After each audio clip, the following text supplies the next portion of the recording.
Welcome to this month's edition of Field Notes. I'm your host, Jeff Weisenberger. This month's guest is Mary Jo Emrick, who is a welding professor at Austin Community College. Thank you for joining us today, Mary Jo.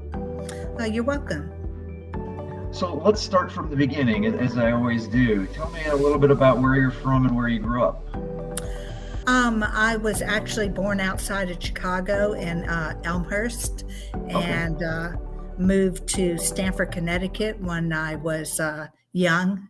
And then I moved to Texas when I was 13 and lived in Texas the rest of my life. I started out in Houston and stayed in Houston until 81.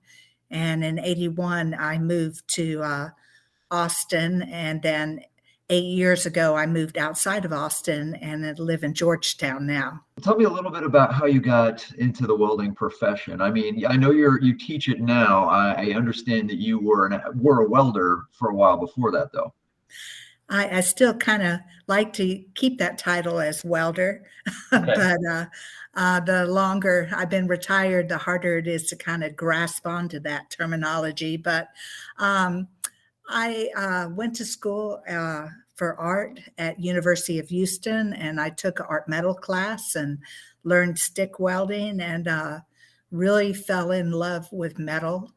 And I was offered a job as a helper in a shop, making double what I was making as working in a grocery store. Okay. And that was in 76. And then part of my stubbornness just kind of kicked in from there, where people would be going, "Why are you here?" And to me, I loved the work. It was structural steel. It was a very large structural steel shop, Okay. Austin Steel. I'm not sure they're still around.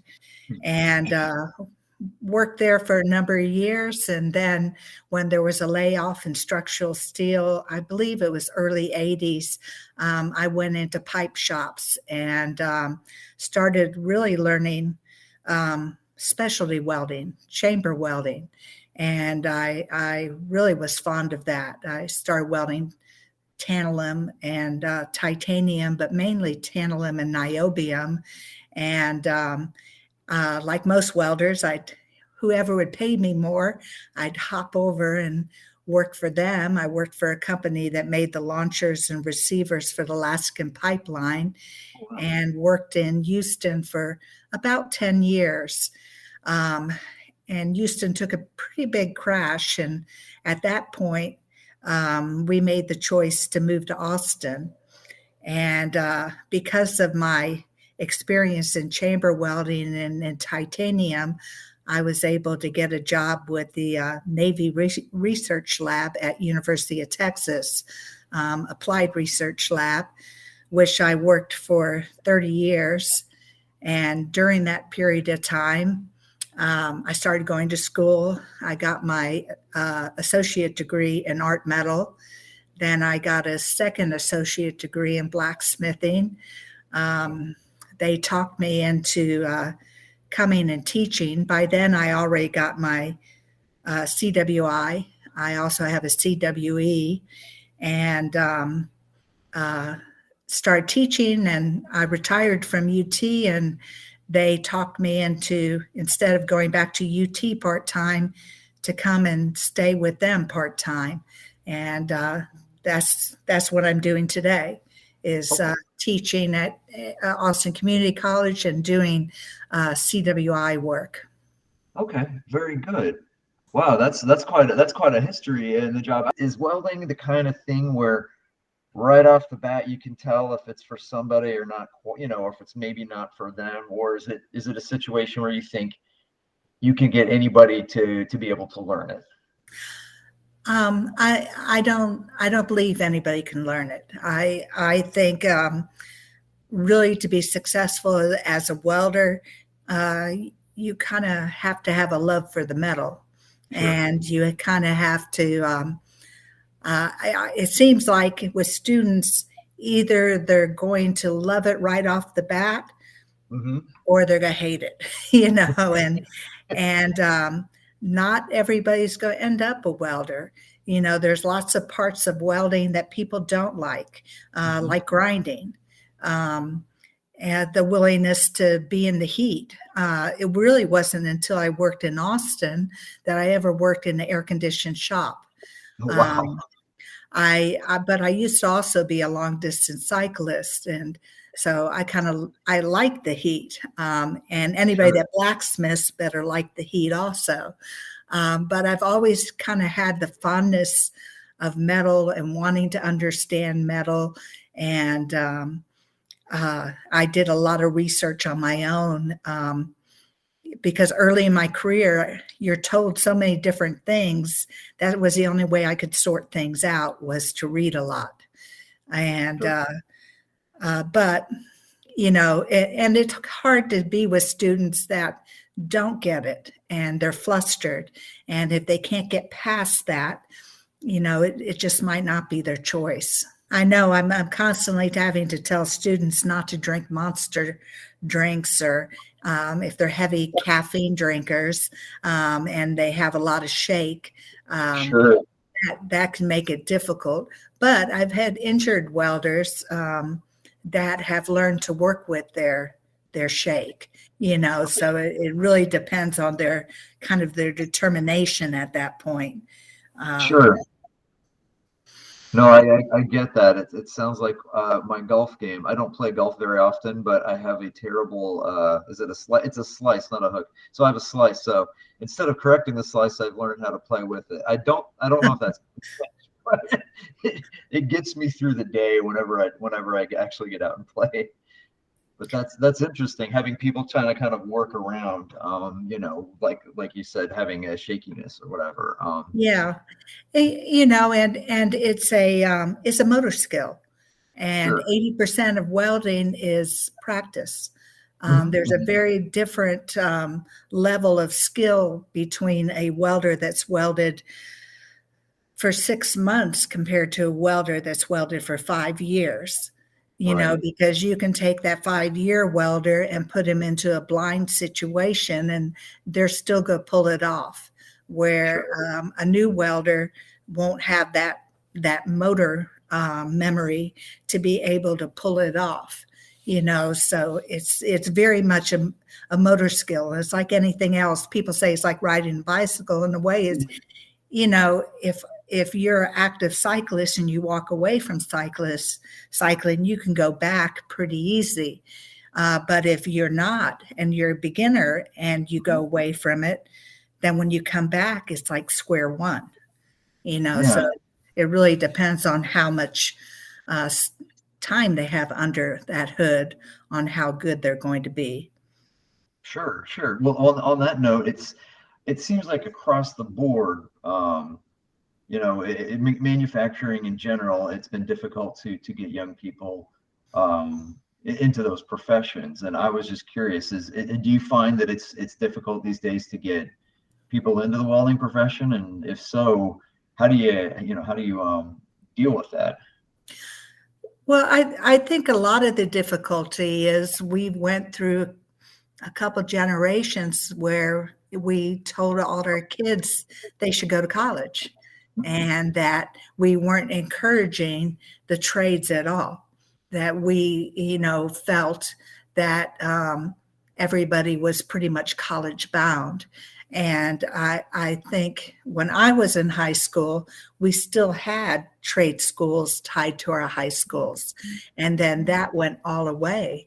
Now we're seeing our mistake and we're going back to putting trade schools into the high schools again and Hmm. starting to give that as an option.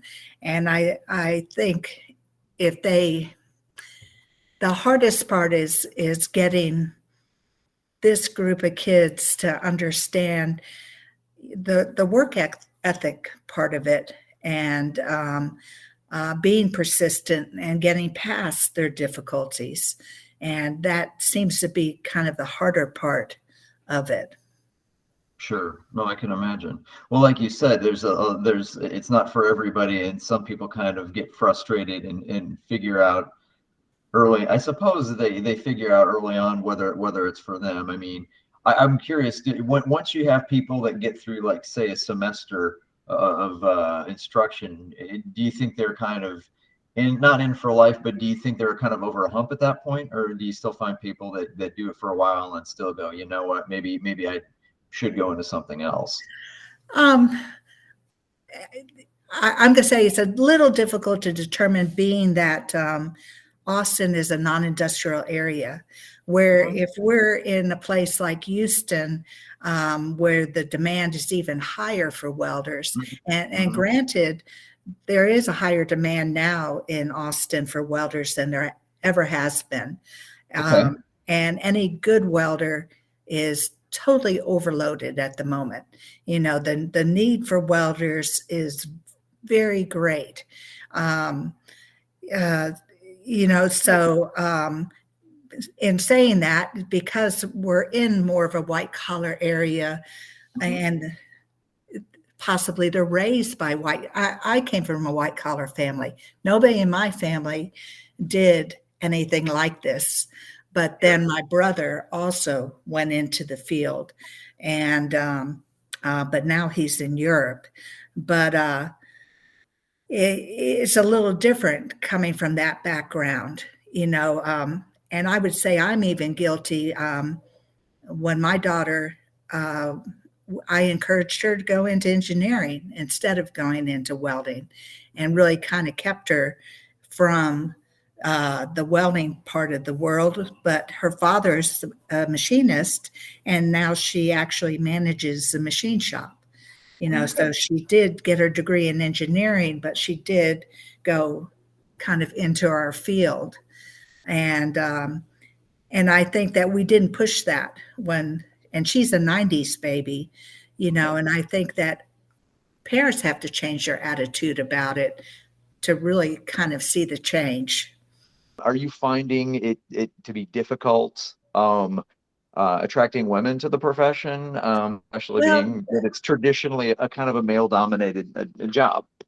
it is. In most shops, I have been the only woman. Um, and I've gone through years and years of that. But I do think, because they realize that 50% of the workforce is women, Hmm. that in order to get more people back to the trades, we should attract women. And I'm seeing more of that happening. Actually, in our schools, we've seen it in the blacksmithing quite a bit, or Okay. in the art metal, but making that crossover to the fabrication part. It's been the last maybe 3 years that we're starting to see more and more. And before COVID, we were trying to approach more at the high school level. And we actually even need to go further down than that. We really Okay. need to start at the middle school level, to try to show girls that this is a possibility. This is something you could do. And that is a game changer. And, Sure. that is a place we can pull. I mean, we did during World War II, and there's no reason why we couldn't do that again. And a lot of women are stepping up to the plate, you know, and hanging in there. If you think about it, I mean, uh, the kids that have learned on the ranch, or have learned, within their family settings, they have such a step above the ones that are not even touching it until 18, because they already have that skill set. And I told you we teach two different campuses. Well, our Round Rock campus has a lot of high schools that do teach welding. Okay. So they are at a higher level normally than the kids that are coming from the Austin area. In AISD, in Austin Independent School District, in the whole school district, there's only one campus you can go to that Hmm. has welding. And one thing we have been seeing in the last 4 years is there's more of a push, or looking towards the community college for dual credit. And then kids coming into the welding program as part of the dual credit, and the community college taking that role of teaching the high school level. I don't know much about blacksmithing. I mean, when I think of blacksmithing, I think of like old timey, pounding on metal. What is, can you, if like in a nutshell, what is modern blacksmithing? Well, that is something we struggle with. Hmm. We have a very good program on blacksmithing where we teach the traditional making of rails and more towards the architectural type of blacksmithing. Okay. We also do tool making, which is very exclusive to blacksmithing, and it kind of crosses a lot of lines, because if you need a unique or different tool, a Hmm. blacksmith could make it. Um, but there has been a big shift in blacksmithing in the last 10 years towards sculpture and Okay. more of the artisan, especially the Russians and the Italians have brought blacksmithing into true crossing of that line. They kind of struggle because in the art world, they're kind of looked at as tradesmen, Okay. not artists. And it wasn't until Albert Paley who really brought blacksmithing into art, where it was recognized as art, where he could make metal look like it flowed and it moved. And, so he brought it into another level. So we see it more in public art than we've ever seen it in the past. Sure. To me, I see it as a tool in your box.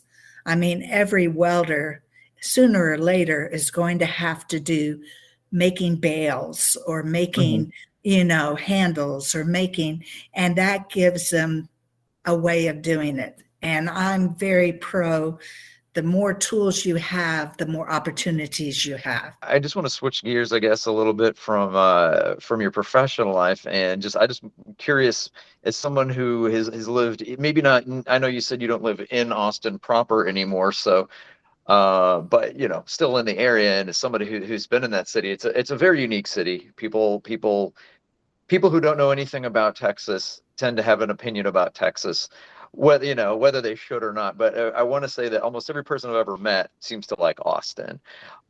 So I'm just curious. Do you have any recommendations about the city or the area for people who have never been there, or maybe people who have been there but they want to see a little bit more of it? And one thing I love about Austin is Hmm. we have over 200 public parks.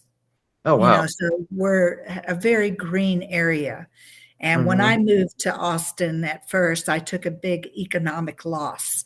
And that was one thing we made a goal of and why I started cycling Hmm. was to go to the different parks and have something to do with the kids that wasn't costly. And there's a lot of Hmm. beautiful places to go within Austin. Barton Springs, Hmm. probably some of my favorite places really are outside of Austin, Okay. Enchanted Rock, that what we consider hill country, Right. um, Devil's Backbone, all that area is just beautiful, especially somebody coming from flatlands of Houston. Right. We love our hills, and there's lots of beautiful hills all over this area. We have nice rivers and lakes to swim in. Uh, Hmm. so Hamilton Pool is a big on the top 10 places to go in Texas. Okay. Is it a natural spring, or is it a It's a man-made spring? natural spring, but in Mhm. Texas we only have one natural lake. Most our lakes are all man-made. Right, right. I can't remember. I know there's Lake Travis, but then there was something that I don't know if they still call it this. They used to call it Town Lake, just right along the They call it Colorado River there. Ladybird No, Lake, okay, and gotcha. I that's there. that's the one that's kind of in Austin itself, and that's a very cold lake. And then we have a LBJ, which is our constant lake. Um, the others aren't constant; they're going to be driven by the dams, and Gotcha. you know, and who's in control of the water at the moment. Right. So Sure. I just know there's a place called the Hula Hut that's on, I guess, what they call yes, Lady Bird Lake now. I'd gone there years ago, and then I went a couple years ago. Thankfully, it was still there, and they still had really good tiki drinks. yeah. Um, Hula Hut's is a happening place. They're actually owned by Chewy's, and oh, sure, and I know Chewy's. Yeah, Chewy's, I guess now is outside of Texas. yeah. I lived in Denver, and I want to say they had them there at the time. So do you have any do you have any like a little hole in the wall, or even just like a favorite place you go for barbecue or tacos? I say that just I because do. it's just so ubiquitous down there. My Austinite would get mad at me even saying, but I like switch still. What's it called? Say the They name again. switch stills. It's Okay. they're in the Violet Crown area, and this is old history of Austin. You know, our cycling club is called Violet Crown, and the reason is called Violet Crown is in the dew of the morning, when you look over the hills, it has a purple hue, or at least Oh, in the 70s, that's what they said. And we don't know if that's drug induced or real. It's kind of like the Kentucky grass, you know, but right, right. Violet Crown is an old name of Austin at one time. Okay. And they're over in that area. For me, one of my favorites, Jimmy Vega, but that's a Georgetown Okay. barbecue place. And I also Very like Cooper's, and Cooper's is also more a Central Texas. I don't think they have an Austin location. gotcha. But yeah, I just know, I always think of Tex-Mex in Texas, and I always think of barbecue, specifically brisket. Oh yeah, Yeah. it's a favorite around here. We love our steaks. Oh, for sure. Well, one more question then. You talked a little bit about cycling. So you're currently in a cycling club, it sounds like. How did No, you said I'm not oh, anymore. okay, you were in a cycling club. So maybe can you just tell me a little bit how you got into cycling? I mainly, like I said, when we first moved Oh, here, we took a big cut and pay, so we started right. cycling a lot. And it's like anything else. If you have compulsive behavior, you either go all in or not. And we used to do a lot of century rides. And so that's where I really learned about Texas and the Hmm. terrain and everything else. And believe it or not, Austin does not put on the best rides, because we fight among ourselves between our racers and our tourists, and then the novice there called Freds. So we kind of always fought among ourselves, where Waco would put Hmm. on wonderful rides, in San Antonio. And in fact, Waco has a bridge from the money of riding, for people coming and riding. And the Hotter Than Hell 100 is the most famous ride in Texas, but that's in the Wichita Falls area. Okay. But it's I love it.